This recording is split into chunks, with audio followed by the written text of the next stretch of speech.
About making the transition from high school ball, jumping into a prominent role as a freshman in the SEC. Yeah, I mean it was a lot different than high school. I came in the fall and didn't have a great fall. And then you came back into the spring, and I just had to focus and just kind of just play. It's really about having fun. So you come in, and everybody wants to play in the SEC, so you just gotta really embrace that. Just have fun through it all.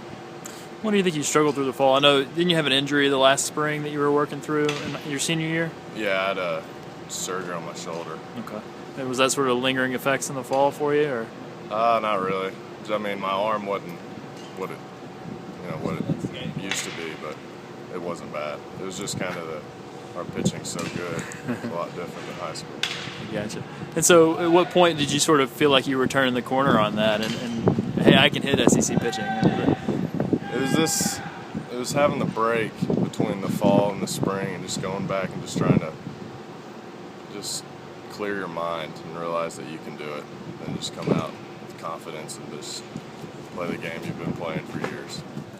He's a kid that's played very well for us, and he's done it in a position where people are paying attention to him. You know, you might sneak down to the 7 or 8 hole and have some success, but hitting in the 3rd, 2nd, 4th, like he has during the course of the year, and playing varying positions. I mean, he comes to the ballpark, and I'm not so sure he knows where he's going to play.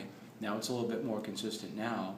Xander got hurt, he went over to first base, and now he's playing more outfield, but there was a time where we had him shifted from left to center to right, but he's handled it well. He's a calm kid to begin with, and I think his nature allows him really to slow a lot of things down. As successful as he is on the baseball field, he's just as successful academically too, and I would say socially too. I'm not around him much. He doesn't say much, and to me anyway. But not a lot of the kids talk to me. But he's just a freshman that keeps to himself, does his deal, and you're going to get his best. I mean, obviously you liked him and you recruited him, but is this something you saw coming from him stepping in first year on campus to be this successful and be this big of a part of your offense? No, I couldn't tell you that. I don't think. We thought he was a good player. He was held back a little bit in high school last year because of a shoulder issue that didn't allow him to get on the field as much, but he got to hit. So his progression was a little bit slow. I guess during the course of the summer and coming here, but in the fall. But once he got moving in the fall, you could tell, even during batting practice, that the ball sounded different coming off his bat, and from both sides, right-handed and left-handed.